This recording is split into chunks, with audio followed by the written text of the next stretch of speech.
오늘 하나님께서 우리에게 주시는 말씀은 마태복음 14장 13절에서 21절까지입니다. 오늘 하나님께서 우리에게 주시는 말씀은 신약 성경 제일 앞쪽에 보시면 마태복음이 있습니다. 마태복음 14장 13절에서 21절까지 교독하도록 하겠습니다. 제가 한 절, 우리 성도님들이 한 절 그렇게 돌아가면서 읽도록 하겠습니다. 13절 제가 먼저 읽도록 하겠습니다. 예수께서 들으시고 배를 타고 떠나사 따로 빈들에 가시니 무리가 듣고 여러 고을로부터 걸어서 따라간지라.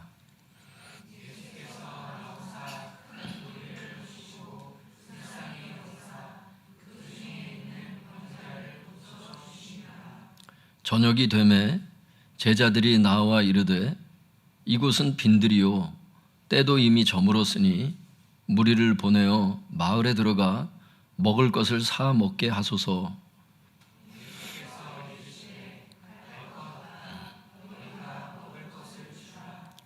제자들이 이르되 여기 우리에게 있는 것은 떡 5개와 물고기 2마리 뿐이니이다.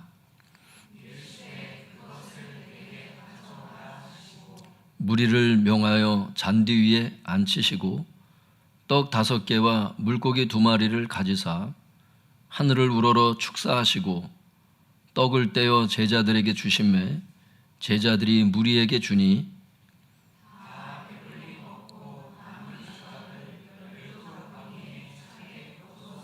같이 읽겠습니다. 먹은 사람은 여자와 어린이 외에 5,000명이나 되었더라. 오늘 말씀이 굉장히 중요한 말씀이 되겠습니다. 또 인생 사시면서 특별히 힘들고 어려움에 부딪힌 성도님들을 그런 성도님들께서는 오늘 말씀을 잘 주목하셔서 큰 힘이 되는 말씀, 은혜의 말씀 되기를 축복합니다. 제목을 한번 따라해 보겠습니다. 5,000명 이상을 먹이신 기적.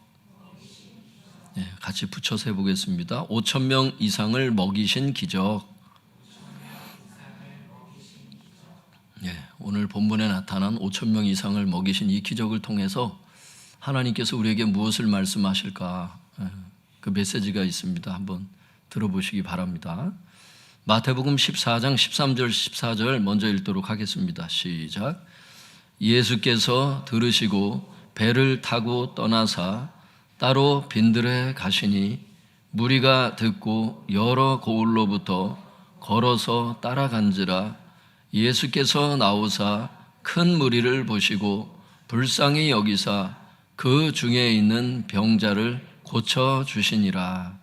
13절에 보면 성도님들, 예수님께서 들으시고 이렇게 말씀하셨어요. 예수께서 들으셨다는 게 뭘 들었다는 얘기인지를 알아야 그 다음 이제 진행이 되는 거거든요. 예수님께서 들으시고 앞절의 내용이죠. 14장 1절에서부터 12절에 나오는 전체 내용 뭐예요? 14장 1절 2절 우리가 그때 같이 나눴잖아요. 지난주에 예수님의 소문을 헤롯이 듣고서 뭐라 그래요? 세례 요한 그 사람이 다시 살아났나 보다 이렇게 얘기를 하는 거예요. 예수님께서 막 기적을 행하시고 막 말씀 사역하시고 하니까 자기가 부당하게 죽였던 그 세례 요한이 다시 부활했다는 거예요. 그렇게 믿고 있어요. 지금 헤롯은. 예수님이 지금 그 세례 요한을 어떻게 부당하게 주셨는지 다 들으신 거 아니야. 또 자기를 세례 요한으로 지금 알고 있고. 예수님께서 들으시고 이제 그런 내용을 들었다는 거예요. 그러면 예수님이 그 헤롯의 반응을 알잖아. 그럼 어떻게 행동하셔야 되겠어요? 여러분 같으면. 지금 예수님께서 지금 이 사역을 하시는 요 시점이 병행 구절에 보면은 요한복음 6장 4절에 보면은 이때가 예수님께서 공생애를 시작하신 지 2년이 되는 해의 봄이에요. 3년 반을 사역하시게 되어 있는데 예수님께서는 하나님의 이 타임 테이블에 여러분 우리 인생이 이 땅에 그냥 주어진 게 아니에요. 그냥 내던져진 존재가 아니라고. 땅만 보고 그냥 막 먹을 것만 찾다가 가는 그런 멧돼지와 같은 인생이 아니라고. 땅벌레 같은 존재가 아니에요. 이 땅에 보내셨을 때는 하나님께서 주신 여러분을 향한 그 뜻이 있거든요. 예수님도 3년 반 동안 해야 될 공생애가 있었거든. 근데 2년 되는 그 봄에 죽을 수 없잖아. 사역을 이룰 수가 없잖아. 대속의 사역을. 여러분들, 저와 여러분을 위해서 십자가에서 대속을 하셔야 되는데 그냥 헤롯에게 붙잡혀서 또 죽을 수 없잖아. 그러니까 아직 죽으시면 안 되었기 때문에 불필요한 박해를 피하셨던 거죠. 그래서 예수님이 배를 타고 빈들에 가셨다고 이렇게 돼 있어요. 들으시고 빈들에 가셨다고. 이렇게 그게 13절 그렇게 예수께서 들으시고 배를 타고 떠나서 따로 빈들에 가셨다고. 그 내용이에요, 그게. 빈들은 광야라고 돼 있죠. 광야. 원문에는 광야라고 돼 있는 거를 빈들 이렇게 해석을 했다고. 번역을 할 때, 한국말로 번역을 할 때. 이 빈들이, 이 광야가 어디냐면 누가복음 9장 10절에 보면 벳세다예요. 여기 명확한 명칭이 나와. 벳세다 광야를 얘기를 해. 여기가 어디냐면 헤롯의 관할구역 밖이야. 여기까지는 이제 이 벳세다까지는 헤롯이 다스릴 수가 없어. 그 지역이 아니야. 그 관할구역 밖이야. 거길 가셨다는 거예요, 주님이. 그래서 학자들도 얘기를 하는 거예요. 예수님께서 벳세다 광야로 가신 이유는 당신에 대한 헤롯의 반응을 들으시고 그의 위험을 피하고자 벳세다로 가신 것이다. 이렇게 학자들도 해석하고 있는 것입니다. 문맥으로 볼 때 이게 자연스럽죠. 이런 해석이 맞다는 거죠. 그러니까 예수님께서 벳세다 광야를 딱 가셨을 때 사람들이 예수님을 쫓아다니잖아요. 무리가 듣고 여러 고을로부터 걸어서 예수님을 따라가는 거예요. 그러니까 우리가 이런 걸 생각할 때 그냥 그 무리가 예수님을 따라갔나 보다 이렇게 생각하면 안 되는 이유는 그 14절에 보면 병자들이 있었거든요. 배를 타고 예수님이 거기까지 가셨을 때는 다 배가 있는 게 아니잖아. 걸어서 거기까지 대부분 가거든요. 병자들이 몸이 아프잖아. 그 병든 몸을 이끌고 그 통증을 이겨가면서 광야로 가는 거예요. 왜? 예수님 때문에. 예수님 보려고 가는 거예요. 예수님 마음이 어떠셨을까요? 그 아픈 몸을 이끌고 막 교회로 오는 거야. 나올 수 없는 처지인데 막 멀리서 막 차를 몇 번씩 타고 오는 거야. 예수님 심정이 어떠실 것 같아요, 여러분? 교회를 올 때 예수님 앞에 나오는 거잖아. 거기 보면 14절에 예수께서 큰 무리를 보시고 불쌍히 여기사 이렇게 말씀.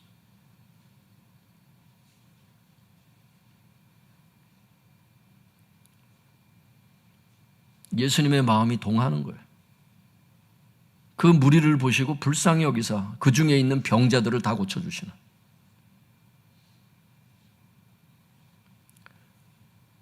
여러분, 예수님은 우리를 불쌍히 여기시는 것을 알 수 있길 바랍니다. 중요한 것은 그 병행 구절 누가복음 9장 11절에 보면 가르치는 사역과 치유 사역을 같이 했다고 거기 나와요. 즉 예수님은 영혼들을 불쌍히 여기사 가르치는 사역과 치유 사역을 행하셨다는 거예요. 그러니까 제가 언젠가 주님께 이런 질문을 한 적이 있어요. 기도 중에, 주님, 어떻게 사람을 낚는 어부가 될 수 있습니까? 예수님께서 제자를 부르실 때 사람 낚는 어부가 되도록 만들겠다 그러셨잖아요, 주님이. 제가 주님께 여쭤봤어요. 주님, 사람 낚는 어부가 제가 어떻게 해야 될 수 있습니까? 물어봤어요. 그랬더니 주님께서 이 본문 말씀을 비추시는 거예요. 이 말씀을. 사람들을 불쌍히 여겨서 열심히 가르치고 열심히 치유하라는 거야. 이게 사람 낚는 어부가 되는 비결이라고 말씀하시더라고. 제가 이게 받은 감동이지만 이게 맞는 감동인 이유는 마태복음 지금까지 쭉 공부한 분들 아시겠지만 예수님께서 사람들의 영혼을 어떻게 구원하시고 어떻게 추수하세요? 사람들을 불쌍히 여겨서 가르치는 사역과 치유 사역으로 영혼들을 추수하세요. 맞는 얘기야. 사람 낚는 어부가 되는 비결은 이거야. 혼자 그냥 기도하다 감동받고 끝난 게 아니고 말씀에 이렇게 돼 있더라고. 실제로. 가르치는 사역과 치유 사역, 우리 교회에서 계속해서 지금 막 불치병이 났고 막 이런 역사들이 일어나는데 치유 사역이 강력하게 일어나고 또 아픈 곳이 이렇게 뭐 불치병은 아니라도 이제 낫는 분들 있잖아요. 의사가 안 된다고 하는 것들이 막 낫고, 영혼의 의사가 그걸 치료하시더라고요. 또 주님께서 이렇게 여러분들처럼 말씀 잘 듣는 성도님들 보내주셔서 가르치는 사역을 통해서 말씀을 계속 가르쳐 주세요. 그런데 동기가 뭐가 되느냐? 영혼들을 불쌍히 여기는 이 마음이 전제가 되어야 된다는 거예요. 왜? 사랑하는 마음이 없으면 천사의 말을 할지라도 울리는 꽹과리밖에 안 된다는 거예요. 하나님 앞에 아무 의미가 없다는 거예요. 믿음이 있어서 산을 옮길 만한 그 믿음이 있다 할지라도 사랑이 없으면 내게 아무 유익이 없는 거예요. 하나님 보실 때 아무것도 아니야. 하나님은 사랑이시기 때문에 사랑의 동기로 봉사도 하고, 사랑의 동기로 사역도 하고, 사랑의 동기로 가르치고 치유하고, 그게 의미가 있는 거지. 사랑은 쏙 빼고 어떤 행동만 중요한 게 아니라는 거예요.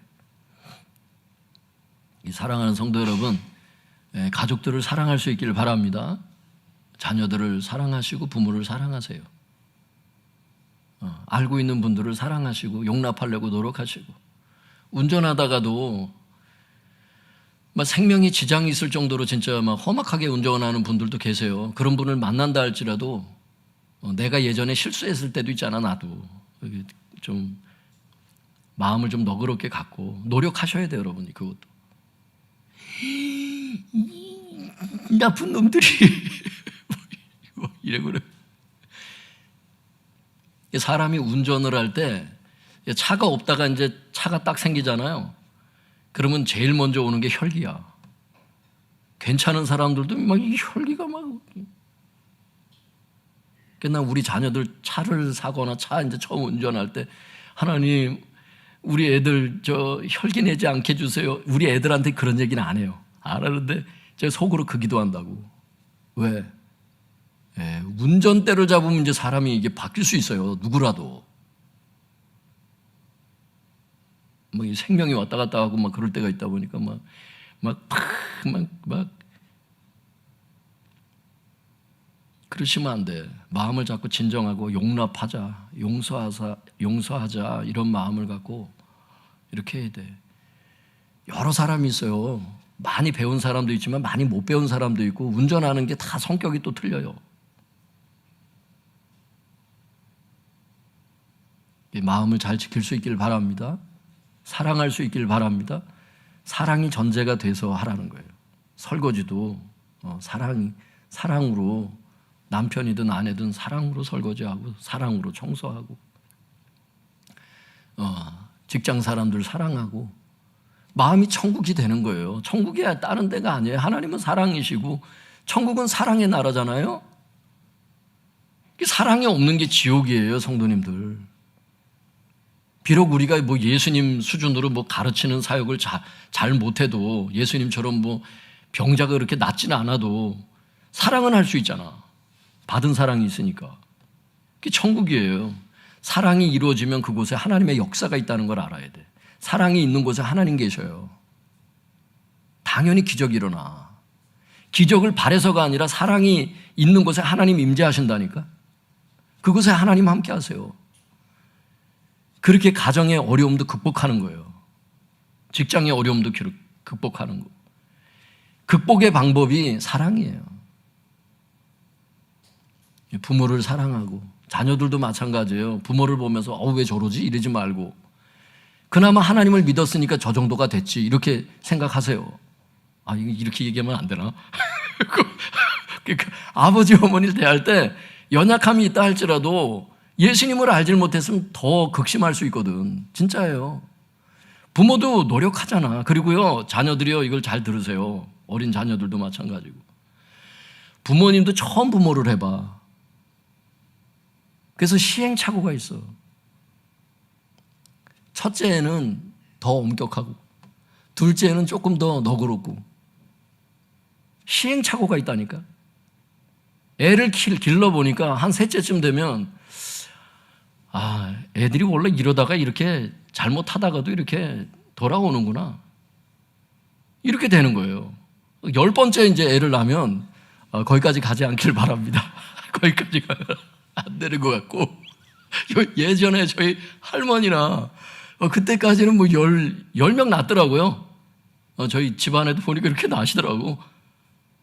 왜 나는 이름 기억하는 게 참 대단한 것 같아. 나는 뭐 헷갈릴 것 같아. 막 어떤 때는 막 이게 막 바쁠 때는 막 첫째에 불렀다가 둘째에 불렀다가 막 셋째에 불렀다가.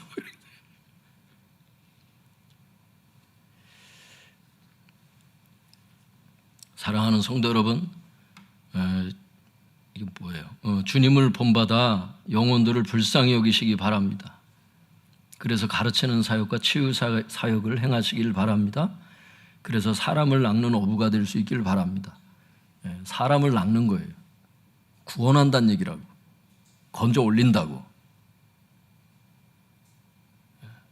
여러분이 하나님 나라의 통로예요. 하나님은 여러분을 통해서 역사하세요. 하나님은 손발이 있으신데 교회를 주님의 몸이라 그러셨어요.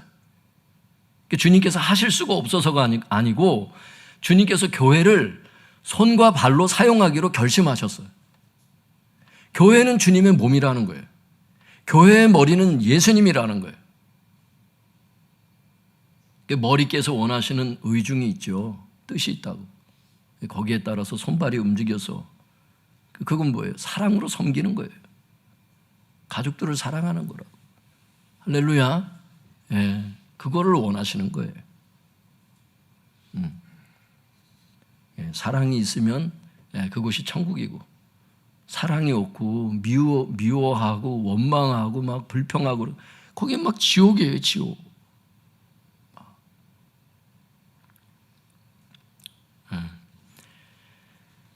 그 15절에 보니까 성도님들 15절에 한번 같이 읽어볼까요? 시작. 저녁이 되매 제자들이 나와 이르되 이곳은 빈들이요 때도 이미 저물었으니 무리를 보내어 마을에 들어가 먹을 것을 사 먹게 하소서. 성도님들, 저녁이 되매 이게 무슨 뜻이죠? 예수님께서 지금 가르치는 사역과 병자들을 다 고치는 치유 사역을 하다 보니까 뭐가 된 거예요? 저녁 때가 된 거야. 밥을 먹어야 될 거 아니에요. 광야잖아요. 지금 여기가 가게집도 없고 집도 없잖아. 이런 사막 가운데, 이런 광야 가운데 떨어뜨려서 거기서 먹을 게 없는데 어떻게 하겠냐는 거야. 저녁이 되매 그 말은 예수님께서 사역을 행하시는 가운데 저녁 식사 때가 되었다, 이런 뜻이에요. 이때 제자들이 예수님께 뭐라고 말씀을 드려요? 15절에 이곳은 광야고 때도 이미 저물었습니다. 그 무리들을 보내서 마을에 들어가서 음식물들을 사 먹게 하소서, 이렇게 지금 주님께 제안을 하는 거예요. 왜 여기 먹을 게 없다는 거예요. 먹을 수 있는 곳에 가게 하라는 거야, 그 큰 무리들을. 그랬더니 예수님께서 이렇게 대답을 하세요. 16절에 갈 것 없다. 그 16절 같이 읽어보겠습니다. 시작. 예수께서 이르시되 갈 것 없다. 너희가 먹을 것을 주라. 너희가 먹을 것을 주라는 거예요. 그 제자들이 황당한 거야. 왜? 찾아보니까 음식물이 몇 개가 있었어요, 거기. 17절 읽어볼까요? 시작. 제자들이 이르되 여기 우리에게 있는 것은 떡 5개와 물고기 2마리 뿐이니이다. 여기 떡이라고 이렇게 한국말로 번역을 해놨는데 성경을 빵이라는 뜻이에요. 빵 5개하고 물고기, 그 나라는 이제 빵을 먹었으니까, 우리는 이제 쌀을 먹지만 거긴 빵을 먹으니까. 빵 5개하고 물고기 2마리 뿐입니다. 이걸 가지고 되겠습니까? 왜? 너희가 먹을 것을 줘라. 거기 갈 필요 없다. 그렇게 하시니까 이것뿐입니다. 이게 무슨 말이에요? 우리는 할 수 없습니다, 그 뜻이에요. 주님께 할 수 없다고 얘기하면서부터 이제 신앙생활에 기적이 체험되는 거거든요. 내가 할 수 있다고 자꾸 하면요, 하나님께서 도와주시질 않잖아. 지가 할 수 있으니까. 쉬운 거는 우리가 할 게 많이 있죠. 우리 힘으로도. 근데 할 수 없는 이제 극한 환경에 이제 딱 우리가 접한다든지 어려움에 딱 봉착할 때 주님께 그렇게 말씀을 드리면 돼요. 주님, 여기까지입니다. 제가 노력했는데 여기까지입니다. 이걸 말씀드리는 게 우리가 해야 될 일이에요. 그게 기도고. 그랬더니 18절에 주님께서 뭐라 그러시냐면 18절 같이 읽어보겠습니다. 시작. 이르시되 그것을 내게 가져오라 하시고, 얼마 안 된다고 제자들은 생각했는데 그걸 내게 갖고 오라는 거예요. 이제 이때 중요해요. 이 5개하고 2개 가지고서 뭘 먹겠다고 그걸 이러면서 또 막 불평하면서 안 갖고 오는 사람들이 있어. 주님께서 뭘 하라 그러면 그걸 순종을 해야지 기적을 맛볼 수 있는데, 순종은 기적을 낳잖아요. 순종에 무슨 능력이 있어서가 아니라 하나님께서 행하실 수 있는, 인격적으로 행하니까. 주님은 예수님 영접하는 것도 그렇잖아요. 교회까지 아무리 데려와도 본인이 예수님을 영접하기 싫다면 강제로 예수님을 믿을 수 있도록 생각과 의지까지도 주님이 결정해 주는 게 아니잖아요. 자유의지는 우리에게 주신 선물이잖아. 주님이 일하시는 방식이 그래. 그러니까 인격적으로 대하시잖아요. 의지를 주님 앞에 드릴 수 있길 바랍니다. 그걸 내게 갖고 와봐 얘기를 하셨어요. 그랬더니 가져가셨어요. 갖다 드렸어요. 그랬더니 19절에 우리 19절 같이 읽어볼까요? 시작. 무리를 명하여 잔디 위에 앉히시고 떡 5개와 물고기 2마리를 가지사 하늘을 우러러 축사하시고 떡을 떼어 제자들에게 주시매 제자들이 무리에게 주니. 이 19절이 상당히 중요해요, 성도님들. 오늘 본문 해석하는데. 근데 여기 보면 무리를 명하여 잔디 위에 앉히시고, 이 앉히시고 이 단어가 잔치자리에 쓰는 그런 단어예요. 이걸 연구해 보면 이 단어를 잔치자리에 앉을 때 쓰는 그 단어를 쓰더라고. 우리 한국말로 번역할 때는 앉히시고 이렇게 번역을 해놨는데, 헬라어 성경 그 원문의 성경을 제가 이렇게 보니까 무슨 뜻이냐면, 한번 따라 한번 주세요. 기대어 앉도록. 기대어 앉도록. 이스라엘 백성들이 음식 먹을 때 이렇게 기대가지고 이렇게 거의 눕는 식으로 해서 음식 먹잖아요. 그 단어예요, 이게. 잔치자리에서 쓰는 단어. 그러니까 학자들이 이 단어를 딱 보건대 그런 얘기를 하더라고. 이건 메시아의 잔치를 의미한다. 그리고 마태복음 11장은 요것을 가지고 뭐라고 얘기하냐면 천국에서 잔치가 있을 것을 말씀하신다. 이렇게 얘기를 해요. 요건 좀 이따가 얘기를 할게요. 지금 저녁 식사 때가 돼서 배고픈 사람들을 먹이려고 지금 하시는 건데 음식 사 먹으라고 보낼 수도 있었어요. 근데 주님께서 보내지 말고 갖고 와라고. 내가 기적을 행했다고. 기적을 행하신 이유가 있었거든요. 그냥 주님은 당신의 능력을 자랑하기 위해서 함부로 하는 분이 아니에요. 첫 번째는 육신적인 필요를 채우시겠다는 거지. 두 번째는 천국에서 잔치가 있을 것을 그거를 미리 내다보도록 하시는 거예요, 지금. 성경에 그게 나와요. 이게 잔치를 의미하는 단어라는 것은 확실히 알고 계셔야 돼요. 주님은 우리가 배고플 때 잔치를 광야에서 잔치의 식탁을 차려주시는 분이다. 이걸 주님이 알길 원하시는 거예요. 아무것도 먹을 것이 없는 상황에서, 하늘만 쳐다볼 수밖에 없는 상황에서 하나님께서 광야에 잔치를 베푸시는 구원자라는 것을 알길 원하시는 거죠. 오늘 말씀을 통해서. 그리고 여기에서 끝날 뿐만 아니라 천국에서 맛볼 잔치를 미리 보여주시는 그런 뜻이거든요.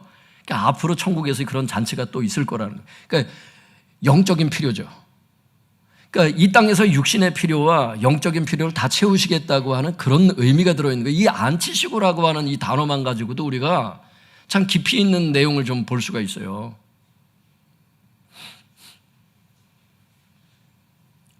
사랑하는 성도 여러분, 주님께서 여러분들을 위해서 잔치를 베푸시는 분인 것을 알 수 있기를 바랍니다. 그 광야에서 왜 이렇게 하셨을까? 인생이 광야라는 거예요. 광야 같은 인생 가운데 혼자 살도록 하지 않겠다는 거예요. 너희가 절벽에 부딪혔을 때 내가 광야에서 너희들을 위해서 잔치를 베푸는 그런 하나님으로 존재하겠다. 그 메시지가 여기 있거든요. 그런데 성도님들, 이것은 조금 더 깊은 뜻이 있어요. 그런 후에 예수님은 그 빵 5개와 물고기 2마리를 가지사 이렇게 돼 있잖아요. 떡 5개 물고기 2마리를 가지사, 그러니까 집어 올리사 이런 단어거든요. 그러니까 제자들이 갖고 온 것을 이제 집어 올리셨다는 거야. 그리고 하늘을 우러러 축사하시고, 이 축사하시고 단어가 또 중요해. 축복기도 하시고 그 뜻이죠.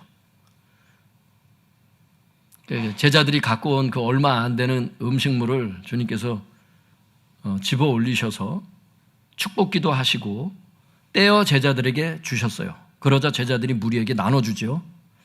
이 가지사, 축사하시고 떼어 주심에 이 단어가 그대로 쓰인 데가 있어요.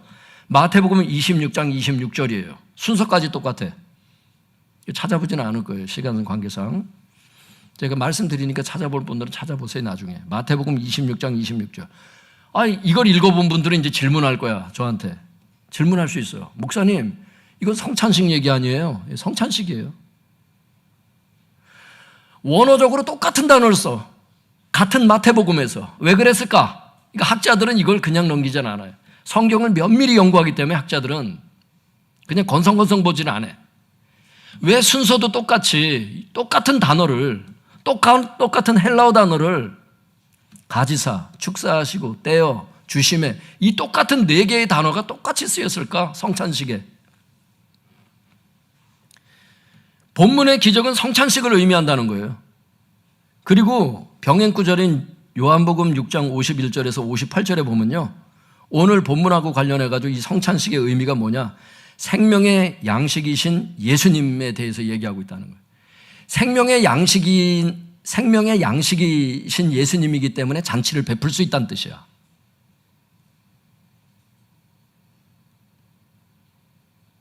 당신의 살과 피를 음식에 비유해서 나눠주시는 그런 의미가 요한복음 6장에 기록되어 있잖아요.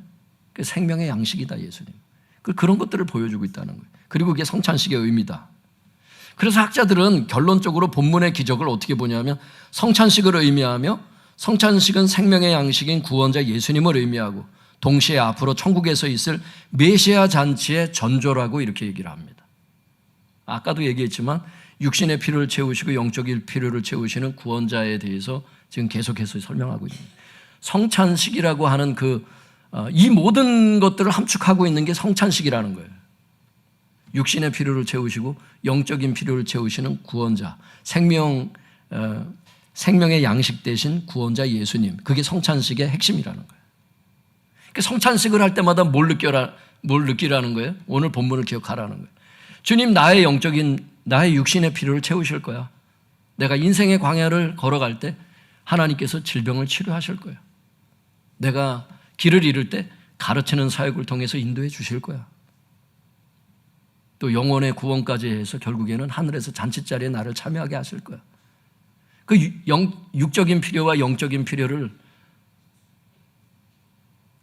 그걸 바라보면서 성찬식을 받으라는 거예요.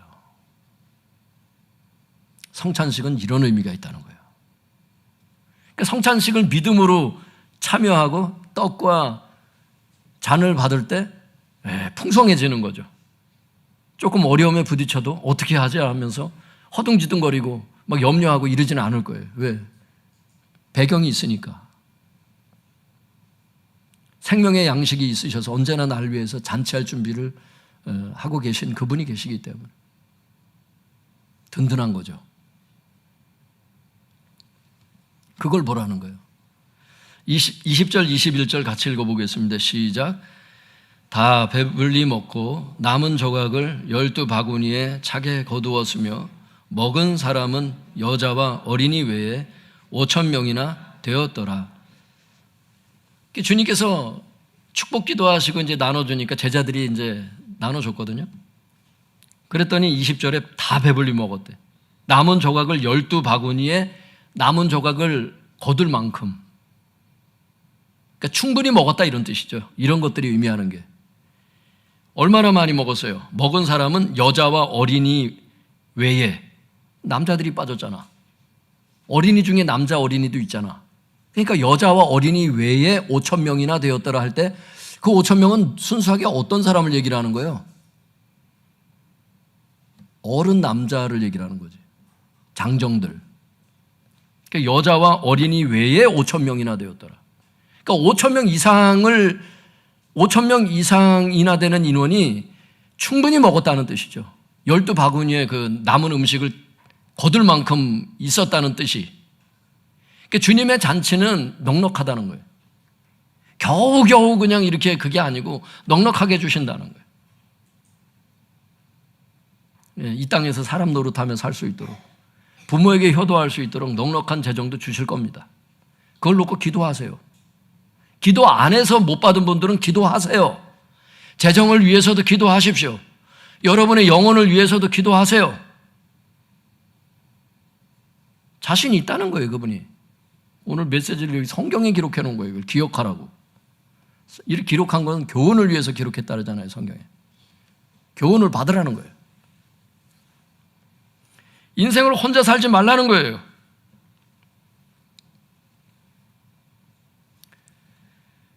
정리하겠습니다. 주님께서 5,000명 이상을 먹이신 오늘 본문의 기적을 통하여 우리에게 무엇을 말씀하십니까? 예수님은 우리의 생명의 양식으로서 인생의 광야에서 우리를 위하여 잔치를 베푸는 구원자라는 것입니다. 즉 예수님은 육신의 필요, 영적인 필요 채우시는 구원자라는 거예요. 이것을 표현한 것이 성찬식이라는 겁니다. 사랑하는 성도 여러분, 인생의 광야를 살아갈 때 우리를 위해서 광야에서 잔치를 베푸시는 구원자 예수님을 기억하시기 바랍니다. 그래서 예수님께서 생명의 양식으로서 나의 육신의 필요와 나의 영적인 구원을, 그런 필요를 베풀어 주신다는 것을 확신하시기 바랍니다. 그리고 성찬식을 행할 때마다 이런 주님을 신뢰하시기 바랍니다. 그래서 제가 성찬식을 딱 하려고 했어요. 그랬더니 주님께서 하지 말래. 딱 연결해가지고 성찬식을 딱 하면 얼마나 멋질까? 얼마나 성도들이 믿음을 가질까? 막 이런 생각이 드는 거예요. 그래서 하려고 했더니 하지 말래. 그래서 안 했어. 충분한 교훈이 된 줄로 믿습니다. 이걸 놓고 기도하시면 돼. 주님, 내가 사람을 끌어올리는, 죽어가는 사람을 낚는 그런 어부가 되길 원합니다. 광야를 지날 때 하나님 이 예수님 기억하게 하여 주옵소서. 그리고 필요를 구하면 족한 것입니다. 이 시간 같이 주여 주여 부르짖고 우리 통성해서 오늘 말씀 기억하면서 같이 기도하겠습니다. 주여.